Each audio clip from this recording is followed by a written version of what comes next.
This week at NASA. Science news from the American Geophysical Union's 2012 fall meeting in San Francisco was headlined by NASA's announcement of a new, robust multi-year Mars program that will feature a new Red Planet rover set to launch in 2020. While 2020 may seem a long way off, it's really not. Curiosity was about a decade in the works. We have a tremendous amount of systems engineering and even spare parts left from the MSL chassis, and those are really the enabling things that allow us to do this. The new rover will be based on the proven architecture that safely landed Curiosity on the Martian surface this summer. The 2020 mission will gather new science data about Mars and serve as the next step towards meeting President Obama's goal of sending humans to Mars in the 2030s. Also from AGU, news that NASA's Voyager 1 spacecraft has encountered a new region of space at the far reaches of our solar system.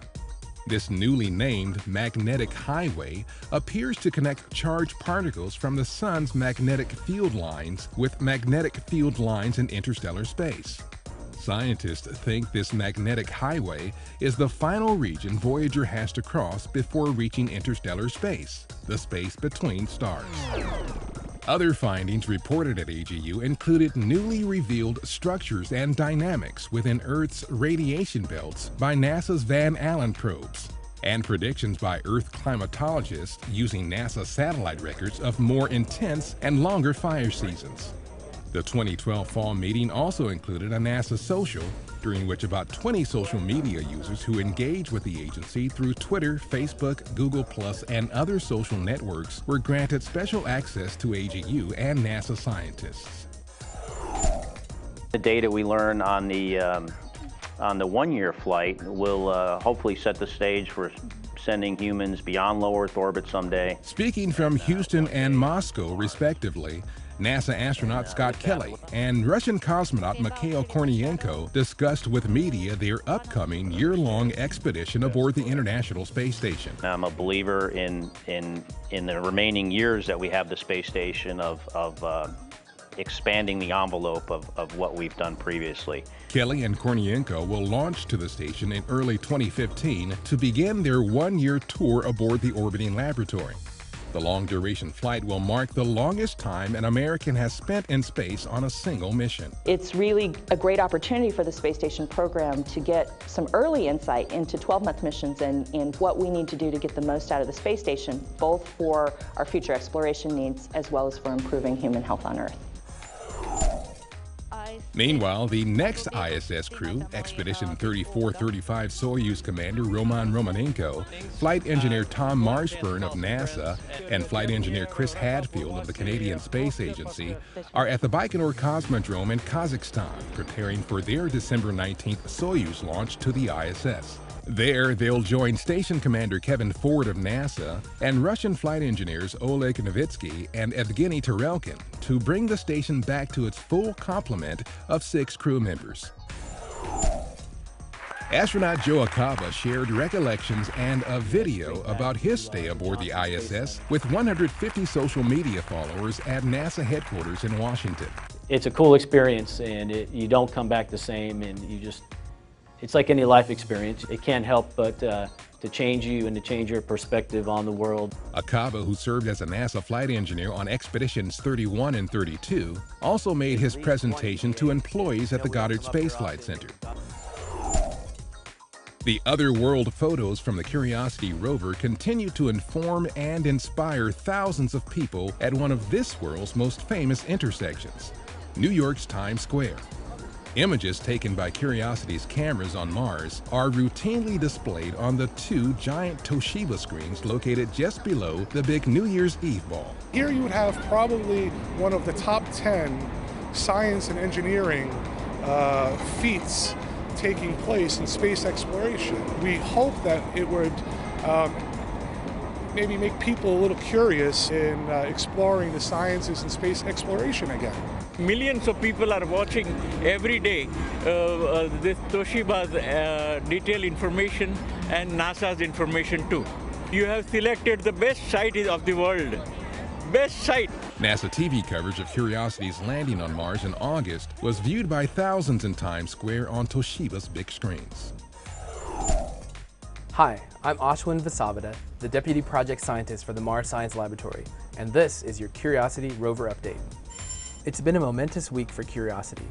We've wrapped up our scientific study of Rocknest, which also means that we've completed the checkout and first scientific use of all of our instruments on the rover, and it truly is working great. We used our ChemCam laser and our APXS chemical sensor to do an initial chemical analysis of the soil, determining whether it was safe for scooping and sending to our laboratories. We used MOLLE, our hand lens imager, to take close-up views of the soil to look at different particle sizes, shapes, and colors, and how they change with depth. We then scooped up the soil and analyzed it with our X-ray diffraction instrument that can identify minerals in the soil based on their unique crystal structure. But it turned out that a good amount of the material in the soil was not crystalline, but that's no problem for our other laboratory, SAM. SAM heated up the soil in an oven and measured various gases released as the soil components broke down, such as water, carbon dioxide, oxygen, and sulfur. We haven't yet seen any complex organic molecules, but sand isn't the best place to look. Finally, it's worth remembering that the big questions in science, whether Copernicus finding that the Earth goes around the sun, or Darwin showing that natural selection drives biological evolution, were answered only after many measurements were taken, compared against one another, and hypotheses were proposed and tested against the data. Only then can the big picture emerge and the theory get accepted. It'll be no different for Curiosity in its mission to understand the habitability of ancient Mars at Gale Crater. But now we know that we have a fantastic rover, a great set of tools, and a fully functional scientific payload. So let's get on exploring. This has been your Curiosity Rover Report. Please check back for more updates.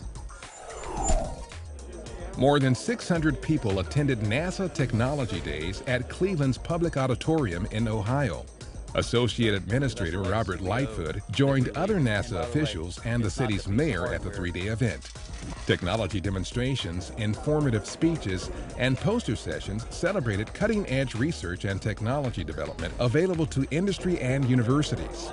Executives from NASA's Chief Technologist and Space Technology Offices, the Glenn and Langley Research Centers, and the Goddard Space Flight Center were available to businesses and academic leaders interested in establishing innovative partnerships with America's space program.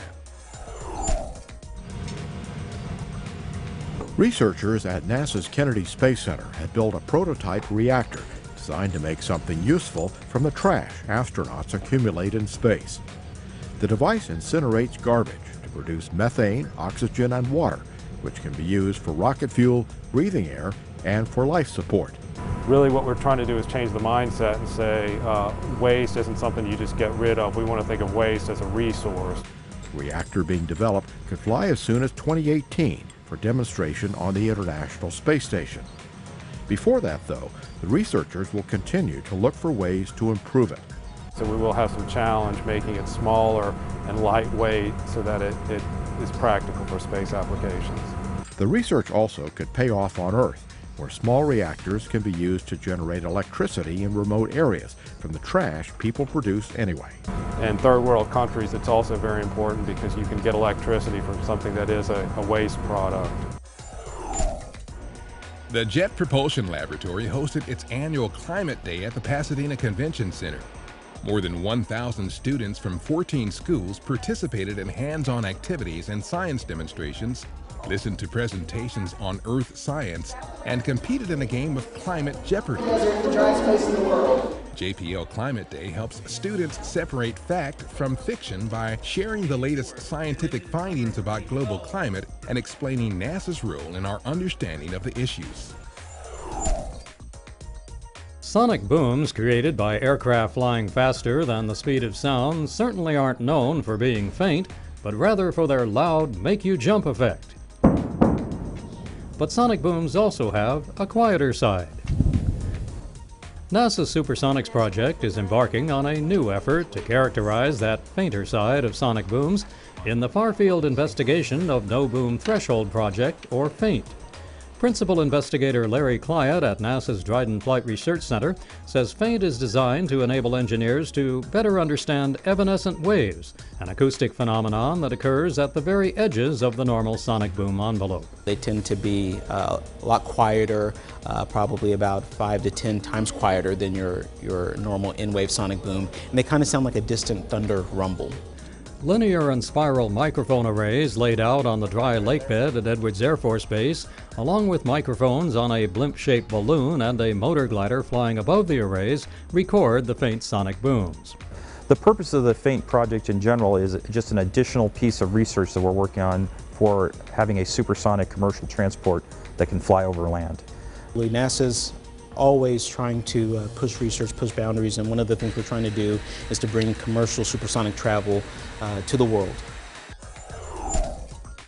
6 years ago, on December 9, 2006, Space Shuttle Discovery launched from the Kennedy Space Center to the International Space Station on STS-116. The crew of 7 continued construction of the orbiting outpost and helped ready it to support additional science modules. Discovery also delivered more than 2 tons of equipment and supplies, and new crew member Suni Williams, who would spend 195 days on Expeditions 14 and 15 to set a record for the longest single spaceflight by a woman. And December 7th marks the 40-year anniversary of the launch from Kennedy of Apollo 17.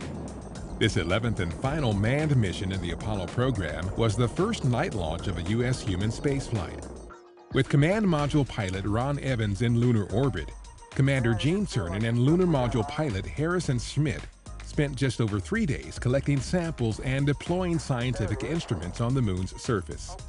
The 12-day mission ended with their safe return to Earth on December 19. Apollo 17 also captured one of the world's most celebrated images, the photo of Earth known by all as the Blue Marble. And that's This Week at NASA. For more on these and other stories, or to follow us on Facebook, Twitter, and other social media, log on to www.nasa.gov.